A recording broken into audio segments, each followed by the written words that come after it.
बिस्मिल्लाहिर्रहमानिर्रहीम। अस्सलाम वालेकुम फ्रेंड्स, आप देख रहे हैं हमारा YouTube channel CSC guide official और मैं हूं मोहम्मद इरफान। एक कमेंट था, एक भाई ने कमेंट किया हुआ था कि कंसल्टेंट 3,20,000 पाकिस्तानी रुपए मांग रहा है और स्टाइपेंड है 1000 RMB जो स्कॉलरशिप वो दिलवा रहा है या उसको मिली है, क्या मुझे आना चाहिए? इस पे हम आज रोशनी डालते हैं कि क्या आना चाहिए या क्या सीन है। सबसे पहले तो आप ये देखें कि वो 1000 RMB जो वो यूनिवर्सिटी कौन सी है और उसके बाद वो एरिया कौन सा है, इलाका कौन सा, मीन्स के सिटी कौन सा है। अगर तो आप 1000 RMB के साथ बेजिंग, शंघाई, चेंगदाओ या शेंजन वाली साइड पे आना चाह रहे हैं तो फिर ये थोड़ा बिट एक्सपेंसिव है, ठीक है। लेकिन बस आपका हैंड टू माउथ ही होगा गुजारा अगर करना चाहें, अगर तो बाकी सारी चीज़ें फ्री हैं तो। क्योंकि समटाइम ऐसा भी होता है कि कंसल्टेंट कहते हैं, मेरे ख्याल में एशियान वाली साइड से कुछ ना कोई स्कॉलरशिप आपको मिली होगी 1000 या 1200 RMB वाली, ठीक है। अगर तो वो पहली बात है यूनिवर्सिटी नहीं बताएगा वो कि यूनिवर्सिटी किस में एडमिशन हुआ है, वो कहेगा पहले पैसे दो, आप फ़ी मुझे सारा दो, फिर मैं जो है आपको आप यूनिवर्सिटी का नेम बताऊँगा ऐसे। और होगी भी सही या यूनिवर्सिटी या नहीं, ये भी सवाल निशान है कि स्कॉलरशिप होगी या नहीं। चलो फॉर एग्जांपल वो आपका जानने वाला है कंसल्टेंट, अगर तो आपने फेसबुक से पकड़ा है आगे पीछे कहीं से भी कि भाई हाँ भाई ये मैं एडमिशन करवाता हूँ ये वो, तो भाई वो फ्रॉड होगा, उसको आप बिल्कुल इग्नोर करेंगे। नहीं शायद हो जाए यार, शायद हो जाए, आपके 3,20,000 RMB नहीं रुपए वेस्ट हो जाएंगे। इसको आपने ध्यान करना है। हाँ, अगर तो कंसल्टेंट वाले वाकई आपका जानने वाला है और उसके थ्रू आपके दोस्तों ने एडमिशन करवाए हैं, वाकई वो हुआ है, फिर आप अगर एक्सेप्ट करना चाहें ऑफर कर सकते हैं, अगर आप करना चाहें तो। लेकिन सिटी देख लीजिएगा किस में है कि ये ना वो एक्सपेंस 1000 RMB जो है आपका वहाँ पे खाने पीने का 1000 RMB लग जाता है, जहाँ भी वो खाना पीना आपका काफ़ी होता है अगर आप खुद बनाए या जो भी। लेकिन बीजिंग और शंघाई वाली साइड पे थोड़ा सा होता है। इसके अलावा बाकी जितनी भी जगह है, चेंगदाओ होगा, फिर भी गुजारा हो जाएगा आपका, मतलब कि खाना पीना ही होगा सारा। अब आते हैं कि क्या ये इतने पैसे करना लाजमी है। अभी तकरीबन कोई 15-20 दिन पहले एक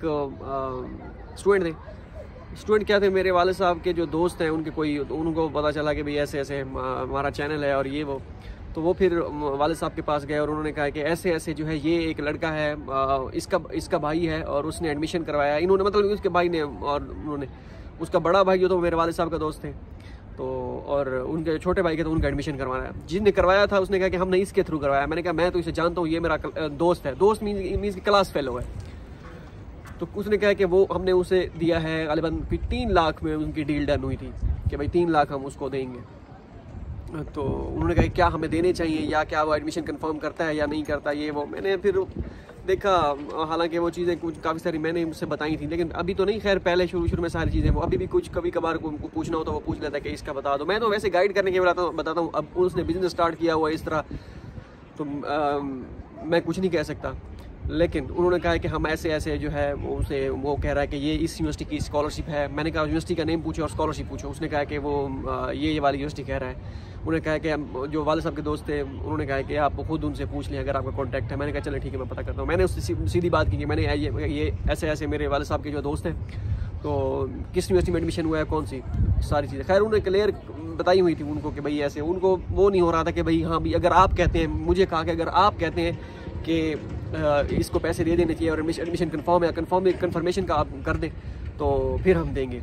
तो ये नहीं कि उनके कोई उस लड़के के कोई जो मेरा दोस्त है क्लास फेलो ही है ऐसा समझो, तो कि भाई उसके कोई वहाँ पे यूनिवर्सिटीज़ में कोई ताल्लुकात है, ये वो भी अप्लाई करता है मैक्सिमम यूनिवर्सिटीज़ में, जिसमें एक्सेप्टेंस के लिए मेल भी करता है सारा कुछ, तो जिसमें हो जाता है फिर वो उसी में होता है, ठीक है। तो मैंने उससे पूछा कौन सी यूनिवर्सिटी है, उसने कहा ये वाली यूनिवर्सिटी है और यूनिवर्सिटी भी बताई, UST यूनिवर्सिटी थी।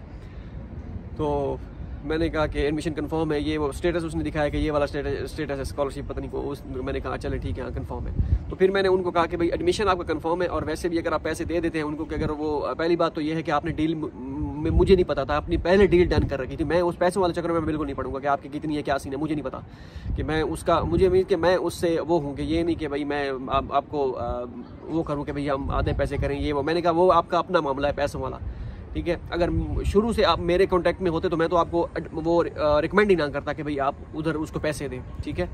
कि मैं तो आपको यही कहता है मैं खुद अप्लाई करें। तो वो मैंने कहा आपका अपना मामला है वो पैसों वाला, लेकिन ये है कि एडमिशन कंफर्म है और वो अगर नहीं भी होगा तो वो फिर पैसे आपको वापस कर देगा, या मैं उसे कहूँगा कि भाई पैसे उनके वापस कर। वो खैर मैं उसे जानता हूँ और क्या उसके घर भी का भी मुझे पता है। अगर इस तरह कोई ऊपर नीचे चीज़ें होती नहीं, पहली बात है वो करता ना, अगर उससे पता था कि भाई अब ये शामिल हो गया है तो इसको सारी चीज़ों का पता है तो काम ख़राब हो जाएगा, तो वैसे भी वो करता ना। तो मैंने कहा पैसे अगर आपकी डील डन हो चुकी है, अगर आप देना चाहें तो वो आप उसको दे सकते हैं, लेकिन कन्फर्मेशन स्कॉलरशिप की है। हाँ, अगर फिर भी ऊपर नीचे चीज़ें हो जाती है, स्कॉलरशिप पूरी नहीं होती, 3000 RMB मास्टर का वो स्टूडेंट है, तो फिर भी मैं जो है फिर भी आप उनसे बाद में डिस्कस कर लीजिएगा, वो आपको पैसे वापस कर देगा जो हिसाब किताब होगा। तो ये सीन था। वो 3000 उनकी 3 लाख में मेरा ख्याल में डील डन हुई थी, $1000 शायद, वो भी इतना ही था। तो ये सीन था। अब आपका जो केस है वो CSE के इक्वल है स्कॉलरशिप, वो वाली USTB की जो चांसलर स्कॉलरशिप है उसमें उसका एडमिशन हुआ है। आपकी 1000 RMB पे आपको जो है वो 3,20,000 डिमांड कर रहा है, लेकिन अगर उसका देखा जाए तो मैं वैसे ठीक तो नहीं कहता, चलें ठीक है, अगर आप वो देखा जाए उसका तो वो फिर भी सस्ता है, ठीक है। मेल एक्सेप्टेंस शायद उसके पास नहीं था या जो भी था, मेल और यूनिवर्सिटीज़ में की थी, एक्सेप्टेंस और यूनिवर्सिटी में था, इंटरव्यू और यूनिवर्सिटी में कंडक्ट करवाए थे उसने। कंडक्ट मीन्स के अप्लाई किया था और यूनिवर्सिटी में शानजा उतांग भी थी, एक और यूनिवर्सिटी भी थी, लेकिन एडमिशन हुआ विदाउट एक्सेप्टेंस यूनिवर्सिटी में, विदाउट एक्सेप्टेंस के साथ वहाँ पे हुआ USTB में। तो आपका जो है फिर देखा जाए तो वो तो 1000 RMB मांग रहा है। अगर उसका चलें देखा जाए, पहले तो एजेंट वाली ये इस चक्रों में मैं तो किसी को रिकमेंड नहीं करूँगा, लेकिन चले 2000 जो है अगर 3000 है तो $1000 है, इससे 3 लाख है, तो फिर वो 2 महीनों में जो है उसका तो रिकवर हो जाएगा। आपका अगर देखा जाए आपका तो रिकवर भी नहीं होगा, मीन के रिकवर आपको अगर 2 महीने का स्टाइपेंड मिले 6000 RMB, तो 6000 RMB को आप दे ज़रा 2,24,000 बनता है आई थिंक, ठीक है। तो ये सीन है। और 3-4 महीनों में तो उसकी सारी जिसे कहते हैं ना हम वो उसको वापस मिल जाएंगे पैसे, मीन्स कि स्कॉलरशिप स्टाइपेंड की बात कर रहा हूँ रिटर्न में। तो ये सीन है। अगर आप 1000 RMB आना चाहें, मैंने मिसाल इस वजह से दी है कि ये सीन तो वो है जो मैंने एक्सपीरियंस किया है, जिसको मैं जानता हूँ, मतलब वो जो मेरा दोस्त है या क्लास फेलो समझ लें, ठीक है। तो मतलब दोस्त वो ऐसे करीबी वाला दोस्त नहीं मैं उसे, क्योंकि भाई दोस्त तो वो होता है ना करीबी, हाँ भाई क्या चल रहा है यार, वो मुझे पैसे चाहिए थे वो तो दे, इस तरह का दोस्त नहीं है। क्लास फेलो जो एक 2012 बैच और 16 बैच हमारा यूनिवर्सिटी का एक ही था, तो उसके बाद 19 में उसने अप्लाई किया था, हमने भी अप्लाई किया था, उसकी यूनिवर्सिटी स्कॉलरशिप लगी थी शानजा उतांग में, चाइनीज़ में मेजर था, वो फिर वापस चला गया था, 20 में दोबारा अप्लाई किया था, फिर कोविड आ गया था, उसकी डिग्री निकल गई थी ऑनलाइन, मैं जो है फिर इधर आ गया था, वो फिर दुबई चला गया था, अभी उस वक्त वो जो है दुबई वाली साइड पर है। तो ये सारी चीज़ें हैं, तो इस तरह का सीन है। तो बाकी क्या कहते हैं, अब आपका जो है सीन वो आप जानते हैं बेहतर कि आप क्या करना चाहते हैं, ठीक है। तो इस तरह का सीन है। मैं आपको यही रिकमेंड करूंगा कि 3,20,000 अगर आपको लगता है कि पाकिस्तान में वैसे ही आपकी वो कहते हैं कि अनएम्प्लॉयमेंट है, अगर आप कहते हैं चलें यहाँ से निकल जाएं तो फिर ठीक है। अगर आपको 3,20,000 आपके पास हैं, इजीली मैनेज कर लेंगे, तो 1000 RMB स्टाइपेंड भी है, लेकिन कंफर्मेशन होनी चाहिए कि वाकई स्कॉलरशिप है, तो फिर आप आ जाएँ यहाँ से। फिर आप अगले साल दोबारा अप्लाई करें CSE स्कॉलरशिप के लिए और यूनिवर्सिटी स्कॉलरशिप के लिए, तो आपको दोबारा अप्लाई आप कर सकते हैं, क्योंकि चाइना में बैठ के अगर आप चाइना में अप्लाई करेंगे तो आपके लिए ईजी होता है। और यूनिवर्सिटी में अगर आपके साथ आगे पीछे यूनिवर्सिटीज लगती हैं तो आप उनमें जाके जो है फिजिकली जाके प्रोफेसर को अप्रोच कर सकते हैं, दोस्त अब बन जाते हैं आपको, तो इस तरह रेफरेंस यहाँ से निकल आते हैं। यहाँ पे बैठ के अप्लाई करना इजी होता है, क्योंकि जब आप अप्लाई करते हैं पासपोर्ट के साथ अपना वो कहते हैं पूछने का आप चाइना में हैं, तो वो कहते हैं हाँ चाइना में, तो फिर आप रेजिडेंस परमिट भी आप अपना अपलोड कर सकते हैं, तो साथ अपलोड करते हैं कि हाँ भी रेजिडेंस परमिट भी अपलोड करें, तो फिर जब आप वो अपलोड करते हैं तो चांसेस बन सकते हैं। तो इस वजह से चाइना में जो है पॉसिबिलिटी ज़्यादा होती है स्कॉलरशिप की, अगर आप आना चाहें 1000 RMB पे तो। लेकिन ये भूल जाइएगा कि उसमें आप घर भेजेंगे, कुछ भी नहीं भेजेंगे, घर वालों को पहले बता दीजिएगा।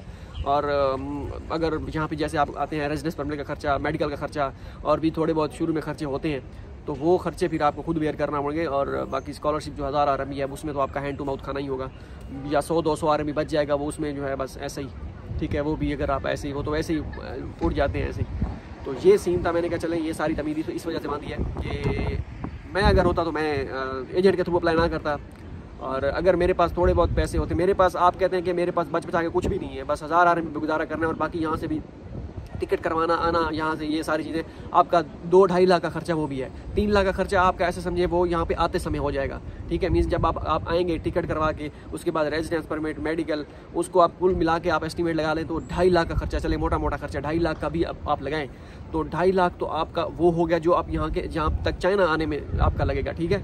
उसके बाद 3 लाख आप उसको दे देंगे, ठीक है। ऐसे समझे 6 लाख में आपकी स्कॉलरशिप पड़ जाएगी ये वाली, और रिटर्न में जो है आपको 1000 RMB स्टाइपेंड मिलेगा। तो ये अगर आपको अफोर्ड कर सकते हैं, मीन्स के 6-7 लाख का एस्टिमेट करके रखें। और उसके बाद बैंक स्टेटमेंट जो जमा करानी होती है जहरी ऑफिस में, वो अलग होती है, मीन्स के वो आप उसके लिए भी आपको बंदोबस्त करना पड़ेगा। तो ये सारी चीज़ें आपके लिए इंतजार कर रही हैं आपका, अगर आप इसको 1000 RMB वाले स्कॉलरशिप को करते हैं। मैं आपको सजेस्ट करूँगा कि अगर आपके पास 6 लाख है, ठीक है, घर वाले आपको कहते हैं 6-7 लाख हमारे पैसा, कोई मसला नहीं है, अगर आप चले भी जाओ, चलो वहाँ पे एडजस्ट हो जाओ तो कोई इशू नहीं है। एडजस्ट मीन्स कि आपका 1000 RMB स्टाइपेंड मिल जाता है। तो जब उसके बाद 1000 RMB मिलेगा तो आपको घर से नहीं मंगवाने पड़ेंगे, मतलब आपका हैंड टू माउथ गुजारा हो जाएगा। वैसे भी आप जब अक्टूबर में आपने दोबारा अप्लाई करना स्टार्ट कर देना है। अगर तो वो आपके पास है तो फिर आ जाए, अगर आपके पास नहीं है और मांग तांग के 2-3 लाख आप उसको दे देते हैं एजेंट को, और फिर आपको 3-4 लाख जो है मजीद आपको 3 लाख 2.5 लाख वो चाइना आने के लिए लगेंगे। तो वो इतना आपके पास सरमाया है तो आ जाए, नहीं तो कोई ज़रूरत नहीं है आने की। तो ये सारी चीज़ें आप क्लियर कर लीजिएगा। ठीक हो गया। होप सो ये वीडियो आपके लिए फ़ायदेमंद साबित हो। मिलते हैं अगली वीडियो में, याद रखिएगा। खुदा हाफिज़।